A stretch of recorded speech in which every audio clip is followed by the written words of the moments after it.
Começo por vos recomendar a leitura de um grande clássico do século XX. Pedro Páramo é hoje considerado uma obra representativa pela Unesco e um dos livros mais influentes do século XX. Pedro Páramo foi publicado em 1955 e representou um ponto de viragem na literatura hispano-americana e mundial, que ajudou também a renovar, marcando escritores e criadores com a importância e a capacidade de renovação profunda que teve, por exemplo, Gabriel Garcia Marques e Mário Vargas Llosa, entre outros. É também editado pela Cavalo de Ferro, um livro de Juan Rulfo intitulado Prosa Curta, que reúne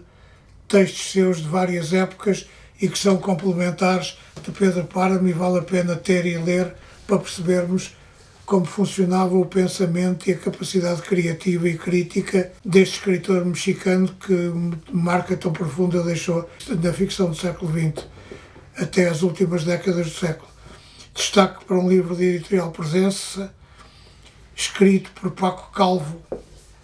com a colaboração de Natalie Lawrence. Paco Calvo é professor catedrático de Filosofia na Universidade de Múrcia, em Espanha. Analisa os princípios ecológicos da inteligência vegetal, levando a cabo estudos experimentais que cruzam a neurobiologia das plantas e a psicologia ecológica. Um dos autores citados e presentes nesta obra é Darwin, que tinha o hábito de fazer longas caminhadas na casa onde residia, sempre em contacto com o mundo vegetal e com o mundo animal à volta da sua casa, e foram esses passeios que o levaram a sedimentar e a estruturar o pensamento que lhe permitiu escrever uma obra científica decisiva na viragem do século XIX para o século XX e que marcou toda a ciência e o pensamento ocidental do ponto de vista científico.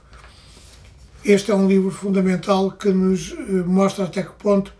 é que as plantas também pensam e sentem, e estando rodeados por elas, será que as conhecemos e conseguimos compreender até onde a sua capacidade de percepção e de intuição é capaz de chegar?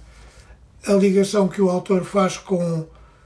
Charles Darwin é fundamental para percebermos até que ponto o pensamento científico de um grande cientista e descobridor de temas científicos profundos do século XIX é marcado pelo seu contacto com as plantas e com o universo que as plantas representam. Com a chancela da Casa das Letras, o destaque vai para um livro intitulado A Turquia sob Erdogan, como um país virou as costas à democracia e ao mundo ocidental, escrito por Dimitar Berchev. Este livro explica em que medida é que a islamização da Turquia transformou a vida naquele país, consagrando o esforço constante e sempre renovado deste homem que nasceu pobre,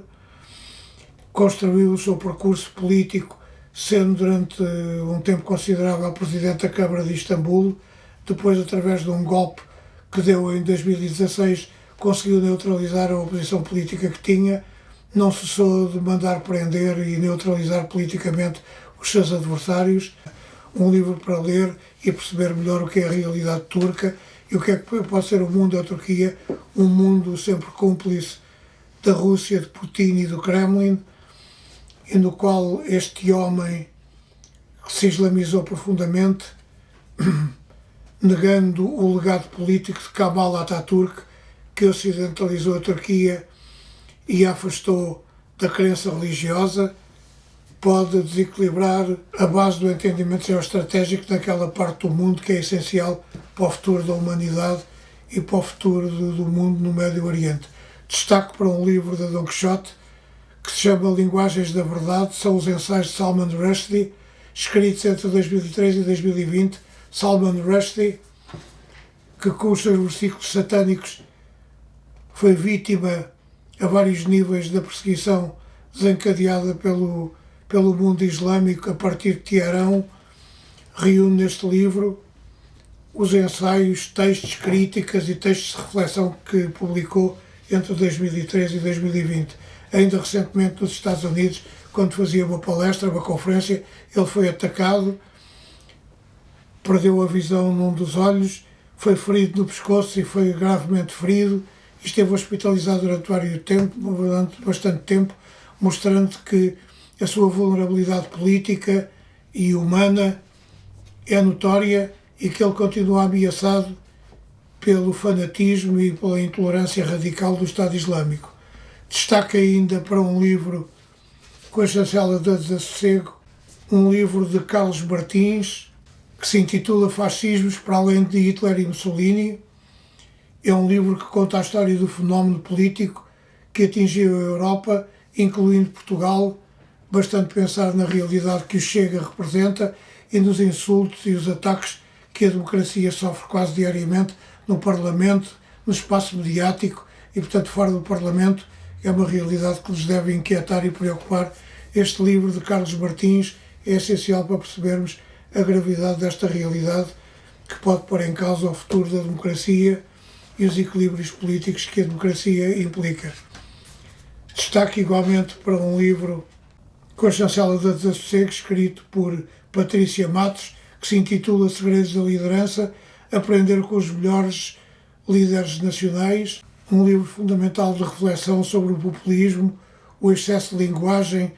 e de intervenção política, sempre com prejuízo declarado e nítido da democracia e da vida política racional e normal, porque um dos problemas do populismo e do radicalismo político de extrema-direita à volta do populismo e da intervenção populista é que afeta a racionalidade que deve marcar a coabitação política e a vida em democracia.